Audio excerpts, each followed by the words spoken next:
Welcome back. You're watching the Urban Debate on Mirada. Faye D'Souza. My colleague Shrija is live in Trivandrum at a collection centre. Remember, we're talking about how much money Kerala is going to need to get back on its feet. And the question now specifically is not about rebuilding the state, so rebuilding the roads, rebuilding the bridges. This is simply about relief.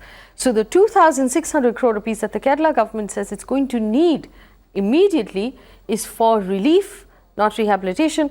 We go across to Shrija right now. Shrija, you've travelled almost all of Kerala in the last several days that you've been there reporting. Now that the water is receding, are people more optimistic? Does it seem like it's not as much damage as they thought it was going to be? Or are people disheartened with what they find after the water has receded?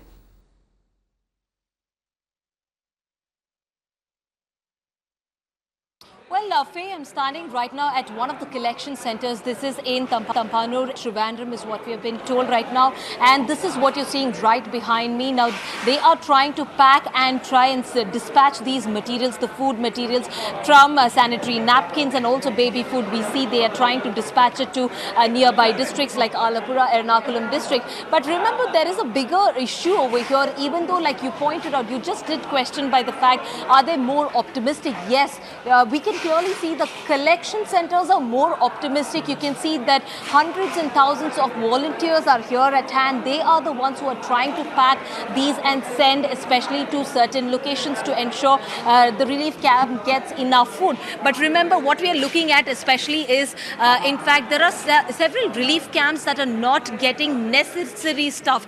The first thing over here is we see they are not getting sanitary napkins. Apart from that, we are also been told, like I said, we did try and visit one particular relief camp at Kollam, and also people were of the opinion that they are not getting food, just that the food is getting stored at various shops. Now that is a rumor or not is something only for the people to tell, because remember, this is exactly the people who are living at relief camps have been communicating to us. But to give us a more clear picture, we understand we are joined in by a couple of volunteers over here. Now they are the ones, these youngsters are the ones who are involved in dispatching several materials to various camps. Now, if you can give us more information on where is the, where are these materials coming from? It is coming from public.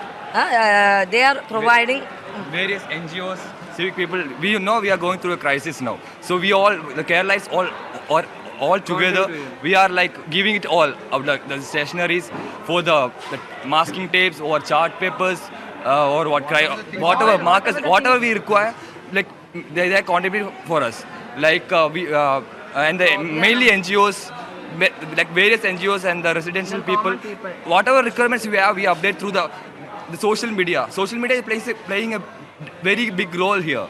Through Facebook, through WhatsApp, we are spreading the requirements here. So whatever we require, we are getting it. And our duty is to categorize in different. You can see different A, B, C, D, like that, many sections. I think there is 13 sections here.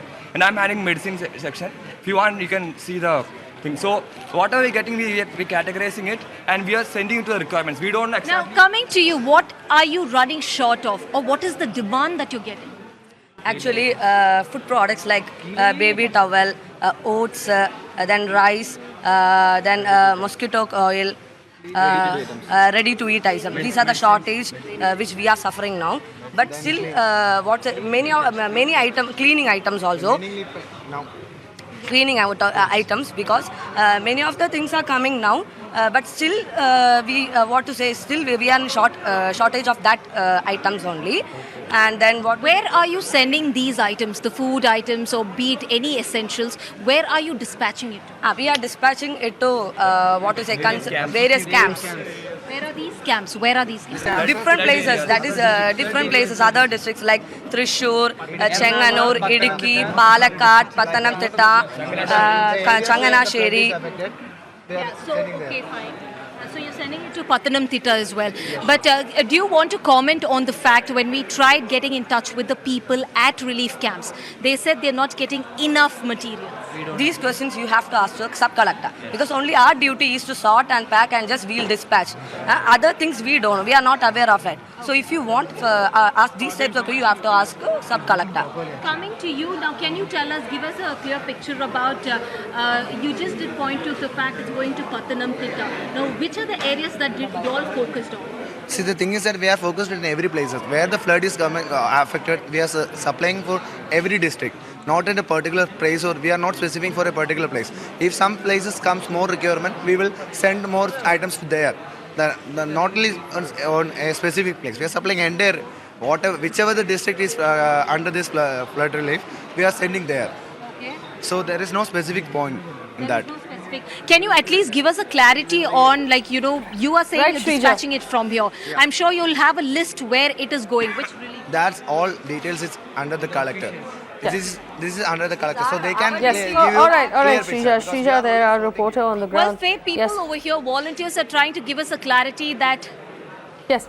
So, Shrija on the ground, thank you for that report, Shrija, about the fact that people are still sorting out material and making sure that everybody is looked after. The rescue operations have stopped now. It's just about making sure that everyone is fed and they're able to go back to their homes. But the question that we're asking is this. Kerala has now put out a demand or a request for 2,600 crore rupees for relief as the total cost of what is going to be before all of these people are able to move back into their homes.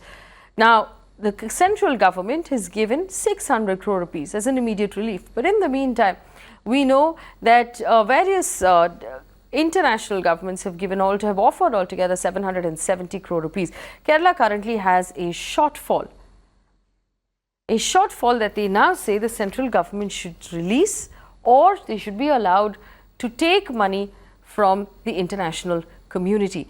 I want to point out here very clearly that India has always had a policy of not asking for aid when there are domestic calamities. India has a policy of the fact that we have enough money internally to handle the calamity on our own. And it's perhaps that reason why the central government is most likely to reject international aid in this particular case.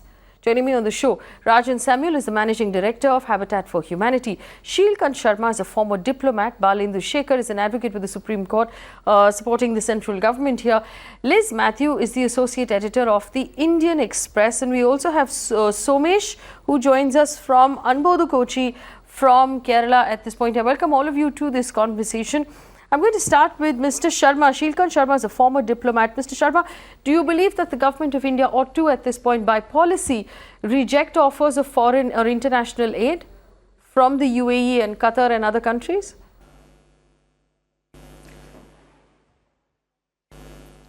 You know, what India has been doing, it is since 2004, and with different governments. They have conveyed in very grateful terms, very politely, thanks and gratitude to the offer.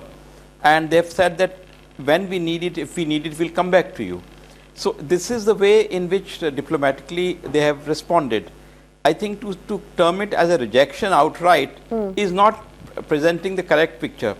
The thing is that the whole process of responding to disasters, the first response, second responders, then search and rescue, relief, all this is very an extended period, and the whole mechanism cannot be monetized in just like in these terms. So if you see the central relief agencies and the whole process of government has geared to action, there are so many multiple channels which are actually working on Kerala. In addition, the state of Kerala, in terms of the relative efficiencies, the state of Kerala is relatively far more efficient than many other states in India, and the people in Kerala also are have much better capability to organize. So given these kinds of things, we should remain confident that these, as time progresses, whatever is required will be given. And to throw up hands and demanding assistance from, in terms of monetizing and then getting monetary assistance, 600 crores is also very difficult to deliver immediately. I have been in organizations where relief is distributed. It has its own mechanism, it has its own speed to go. So you should see this in a kind of a correct perspective.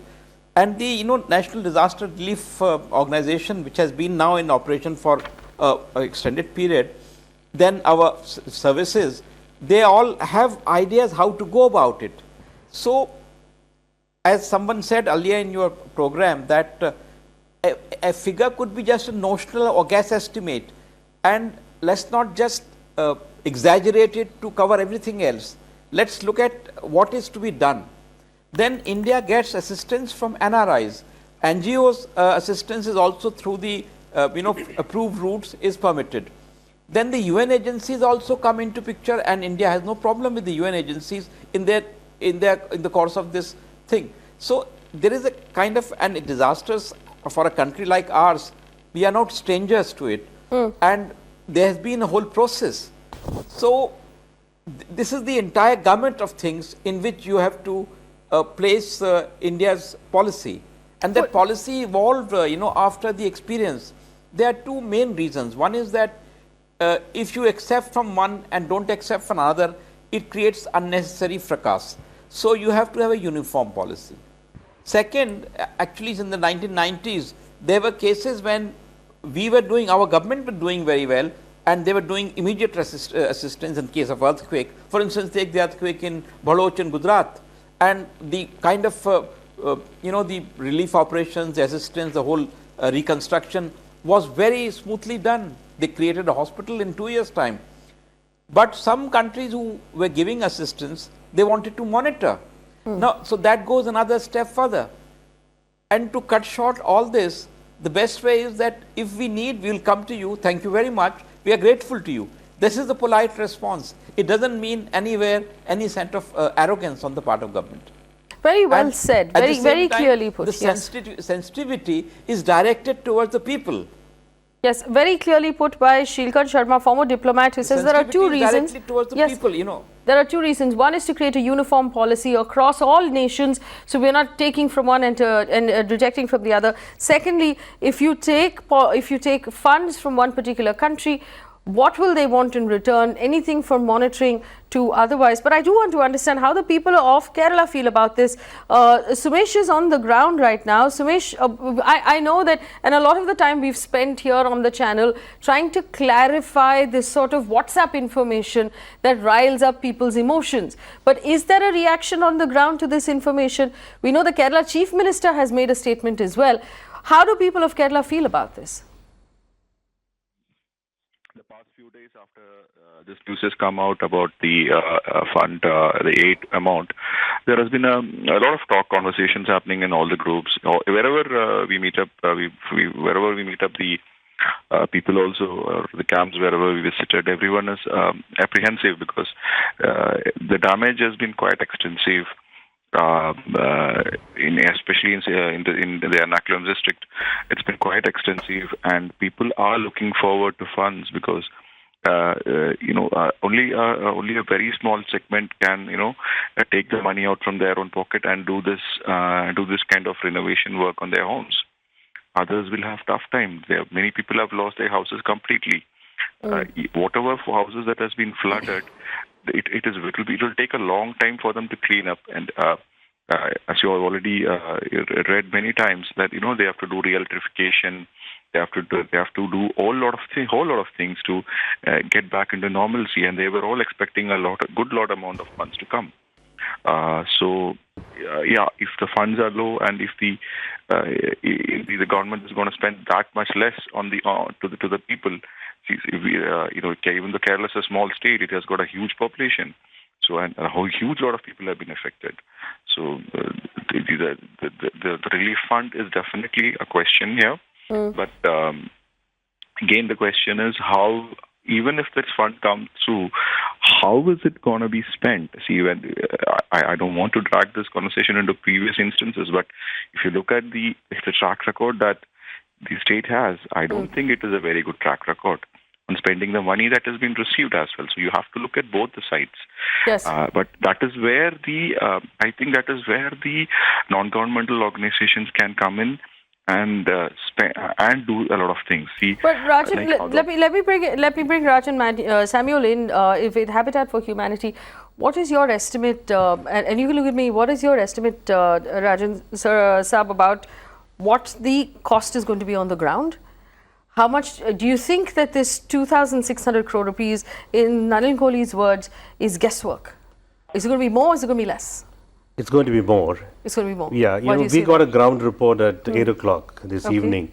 And Safar, who's a driver who lives in Valinadu, and his house was built by the government 20 years ago, and it's completely washed out.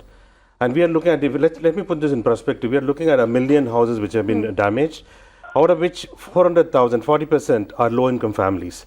Now, these families, they need hand-holding right from recovery to reconstruction. So that's maybe 3 to 4 years of intervention. So the way we operate is that right now we are doing humanitarian aid kit, and then we move to transitional shelter, and then we construct permanent houses. But if I'm not mistaken, and if you're more familiar with the process right now, the 2,600 crore rupees that the Chief Minister has requested is for relief operations, which is running the relief shelters that Shrija was at this point, making sure people are fed when they're in interim relief.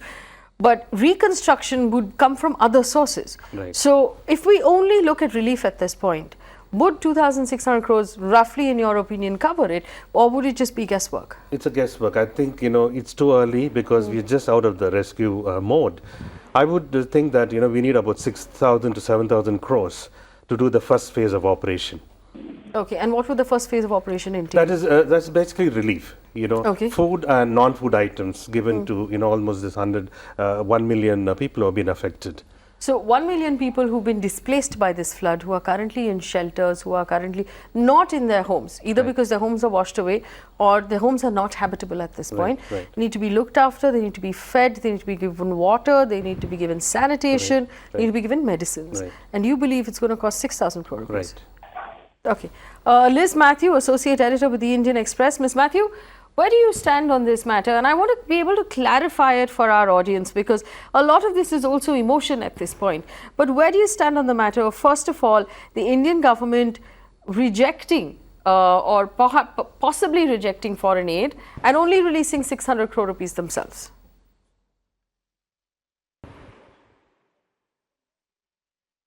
Yes, Indian government, the government sources which we have seen, quoted in the newspapers and the television reports, they were saying that in 2004 December, the central government has taken a decision that we will not accept any aids.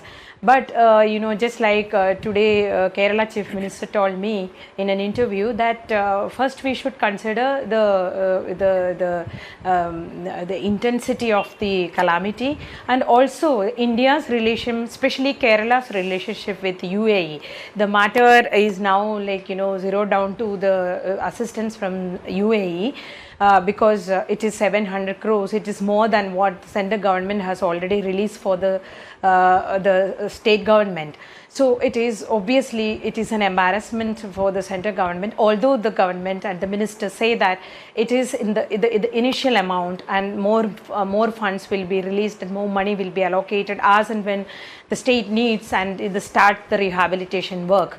But the UAE and Kerala, playfully people say, like even in Parliament I have heard MP saying that Kerala is a part of UAE. So the around 3.8 million people are working in the Middle East from Kerala, and of which around 80% is from is in UAE and in Saudi Arabia.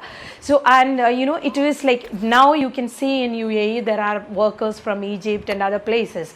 But at a time when there was nobody, the Kerala unskilled workers have gone to this place, and the UAE, and they had an integral, they were always an integral part of the development process.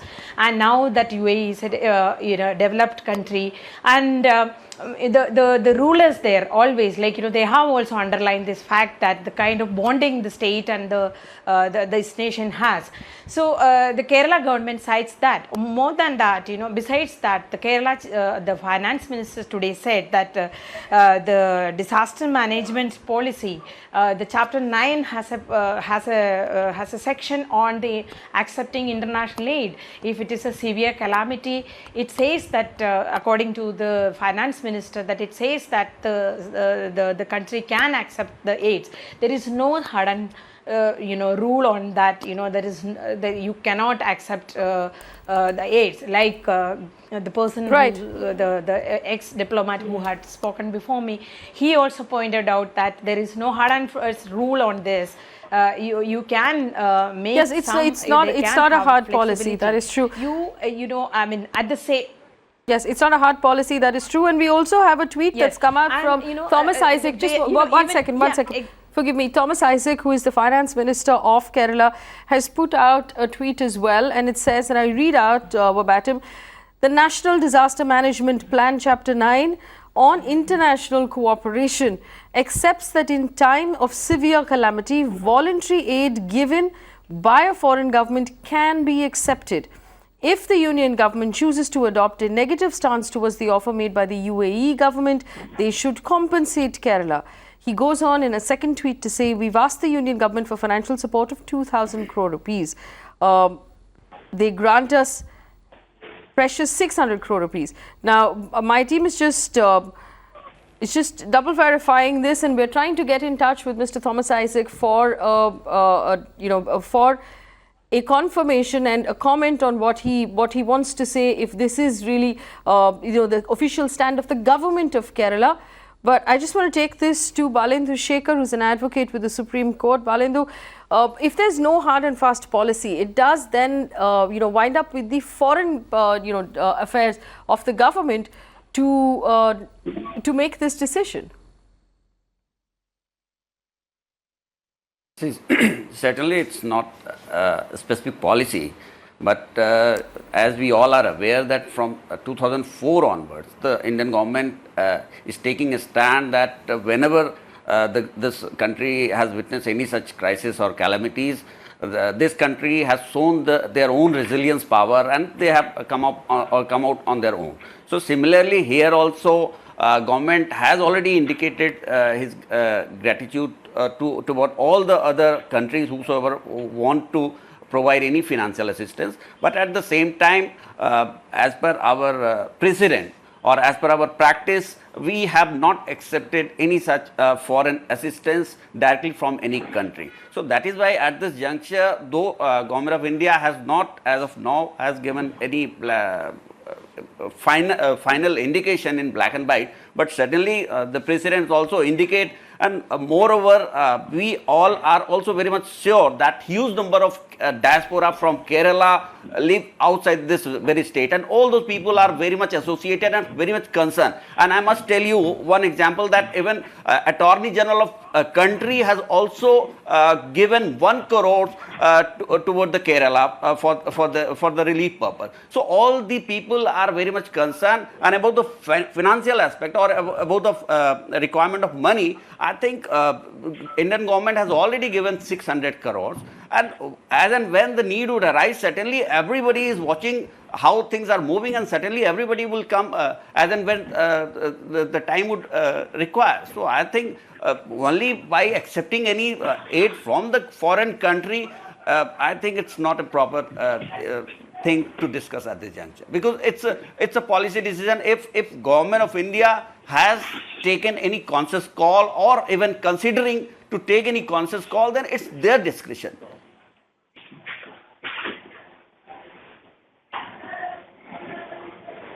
Right. So we must reiterate here, and according to information which is obvious and in public domain, India has not accepted aid from any country since 2004. In fact, in the last 10 years, in the last 14 years, India has been a donor. We have been a net donor. We donate when somebody else goes through a calamity rather than accept foreign aid from another country. And as pointed out by Shikar Sharma, there are very clear reasons why this is a decision that has been made. Mr. Sharma, your reaction, and I just want to play this out. The Chief Minister of Kerala spoke about an hour ago, where he said very clearly that he wants the central government to look into the matter, and if there are any hurdles, perhaps clear out those hurdles, and we'll get that ready in a bit. But Mr. Sharma, what is your reaction to the comments coming in from the Kerala government at this point? The Chief Minister himself saying we would like to accept this aid.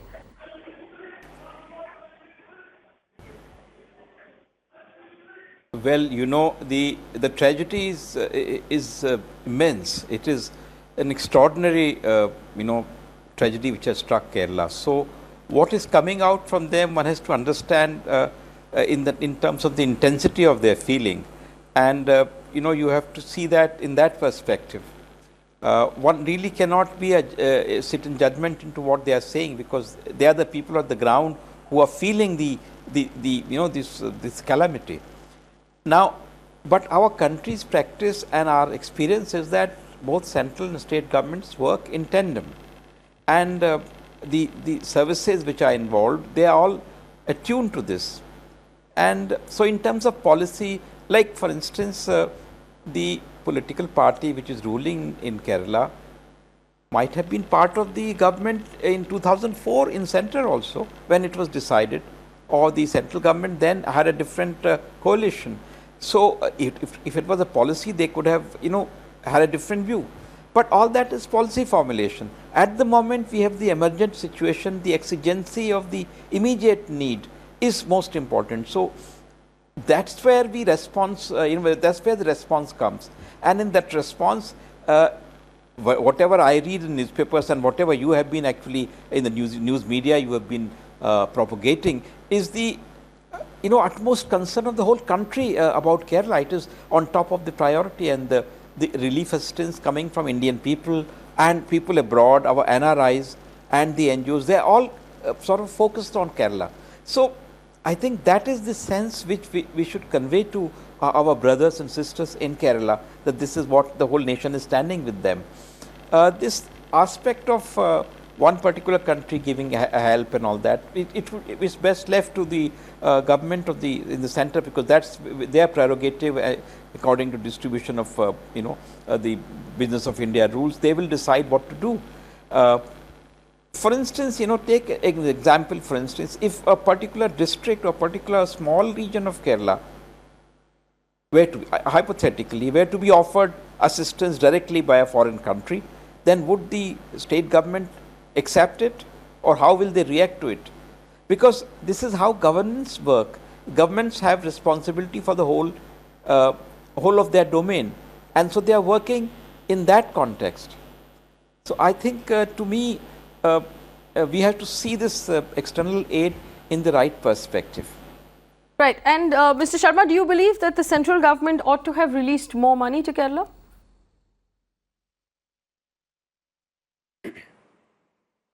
That I cannot say, because our NDRF and the Home Ministry, those who are involved in this, they would have had a assessment.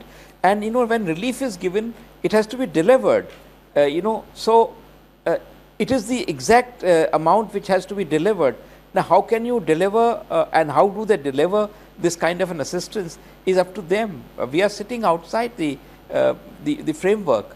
So for us to really second guess about first the need of it, and to see how much is coming and how much is going is really, I personally feel a bit out of my depth in that. All right. We also have the bite that was given by the Chief Minister on this matter less than an hour ago. I told you, strong statements coming from the Finance Minister of Kerala and the Chief Minister of Kerala. Listen in with the translation at the bottom of your screen. അല്ലാത്ത തടസ്സമുണ്ടെങ്കിൽ പ്രധാനമന്ത്രിയെ വരെ സമീപിക്കും, പ്രധാനമന്ത്രിയോട് സംസാരിക്കുകയൊക്കെ ചെയ്യും. അങ്ങനെയുണ്ടെങ്കിൽ ഈ ബന്ധപ്പെട്ട് നേരത്തെ ഇറക്കിയിട്ടുള്ള ഉത്തരവ് 2016 നാഷണൽ ഡിസാസ്റ്റർ മാനേജ്മെന്റ് പോളിസിയിൽ പറഞ്ഞിട്ടുള്ളത്, if the national government of another country voluntarily offers assistance as a goodwill gesture in solidarity with the disaster victims, the central government may accept the offer. Effectively saying that the central government should iron out any of the problems and allow us to accept aid. Rajan Samuel, I know that you're also, part of several groups of, people from Kerala who are across the country, across the world, who are working right now to give in aid. What is the sentiment among all of those people about this matter? I think it's been very positive. People from all over the world and from India have come forward to rebuild Kerala. I think more needs to be done, and I will appeal to all the Indians, both living in India and outside, to come forward. Let's join hands together, rebuild Kerala. Do you agree with the government that 600 crore rupees was too little and they should have released more money? I think they should have released more money. Okay. Yeah. So the assumption that, this is just guesswork, Nalin Kohli said stressful period, maybe they're just, reacting out of pressure. What is your reaction to those comments? Well, I think, as I said earlier, we are just coming out of the rescue operation. I think we are also doing assessment on the ground.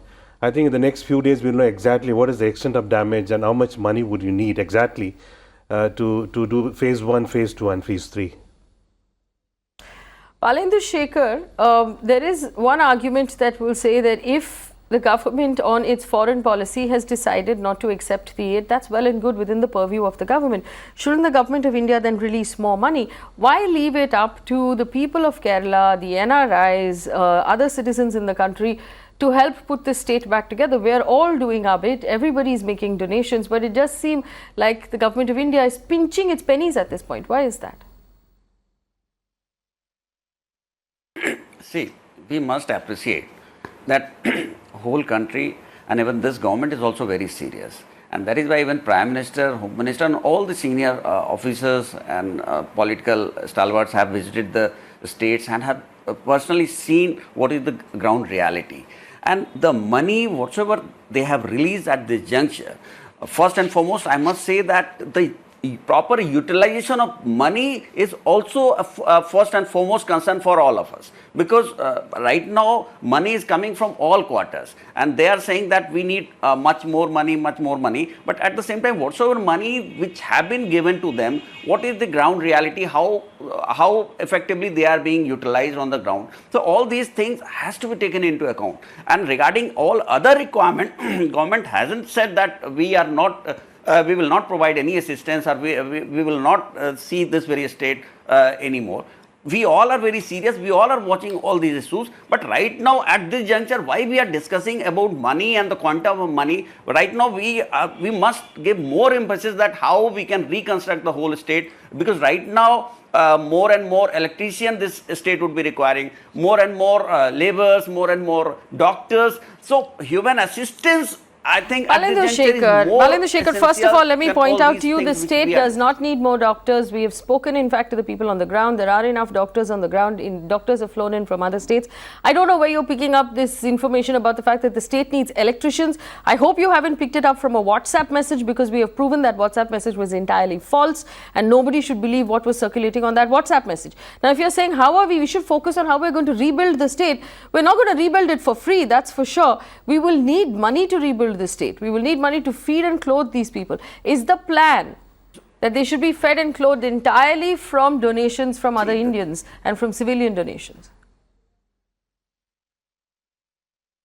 As I said, that government has already released a part of money, and whatever requirement would come, certainly government will certainly look into that and accordingly take action.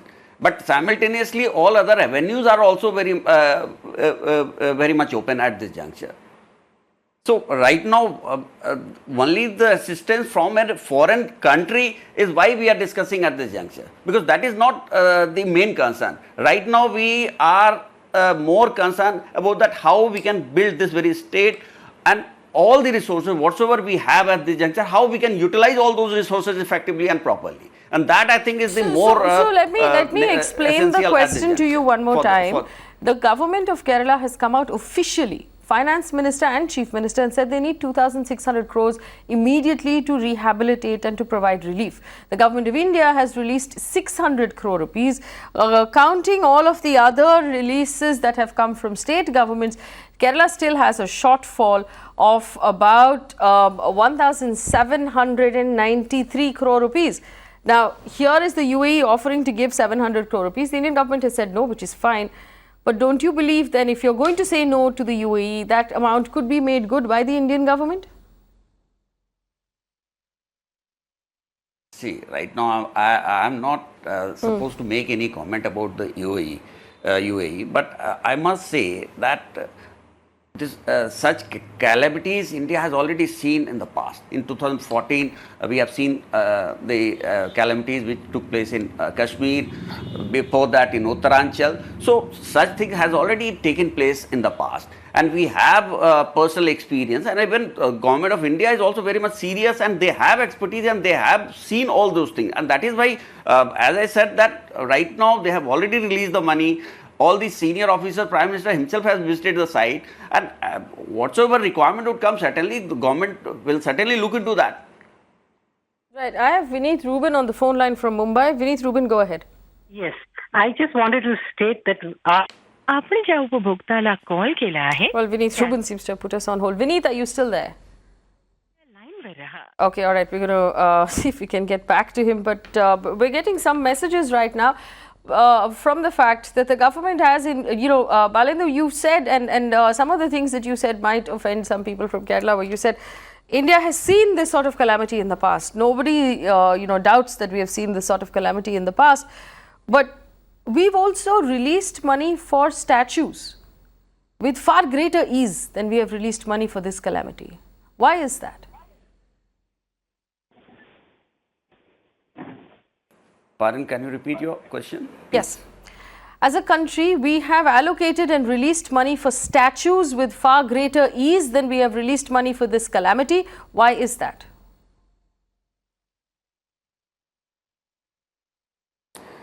See, right now, I'm not supposed to make any comment or there any policy decision, because just we all are seeing all these things from the media and from whatsoever we are seeing everywhere. So based on that thing, we are commenting all these things.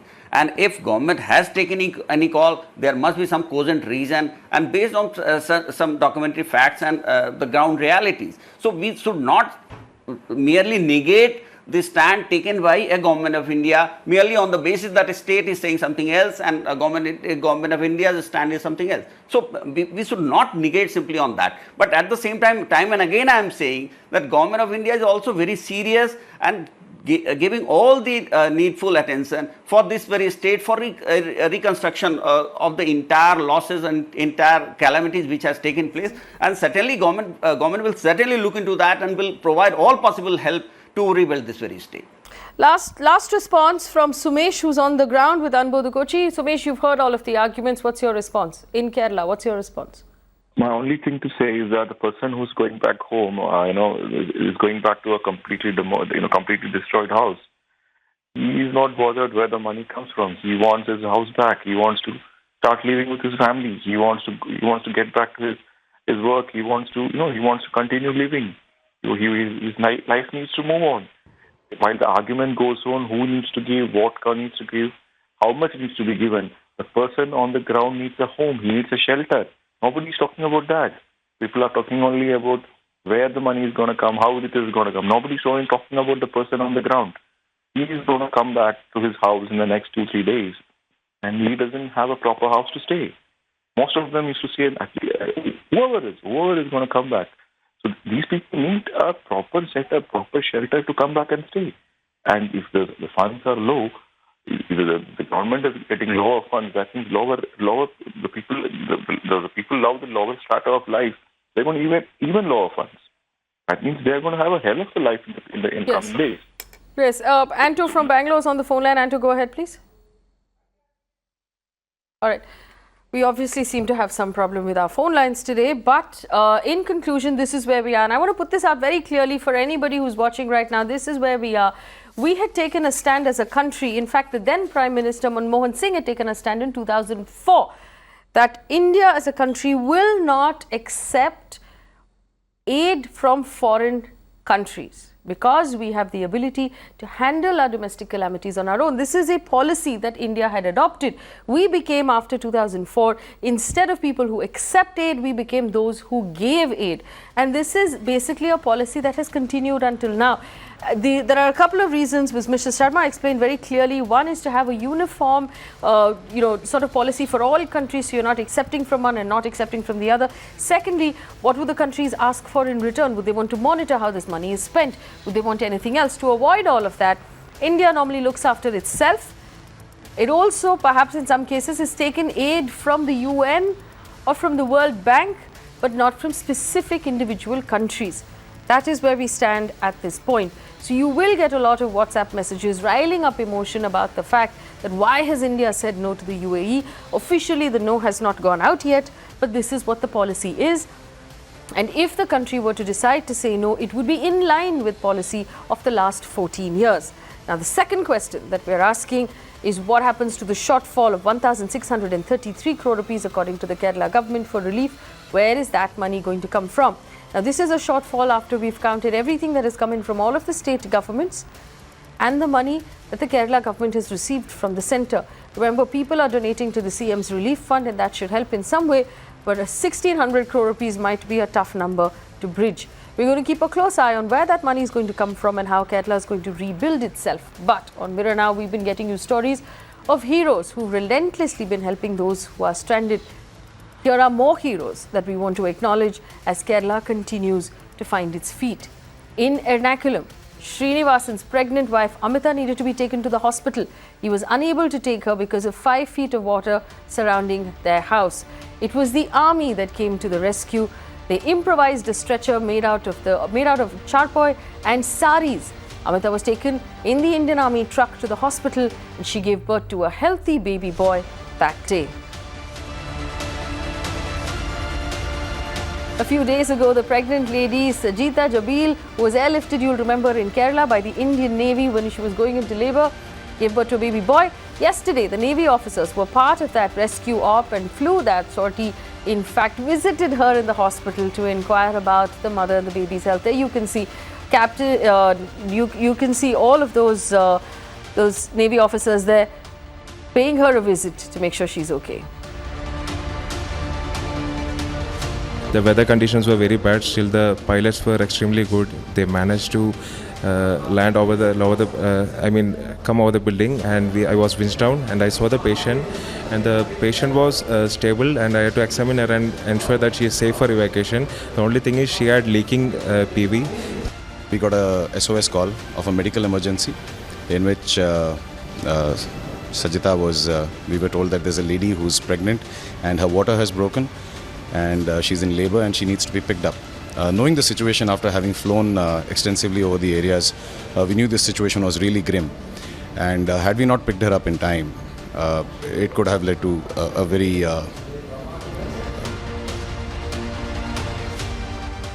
Well, the biggest unsung heroes of Kerala's floods were the fishermen of Kerala, those who were at the forefront in the initial days before all official rescue ops arrived.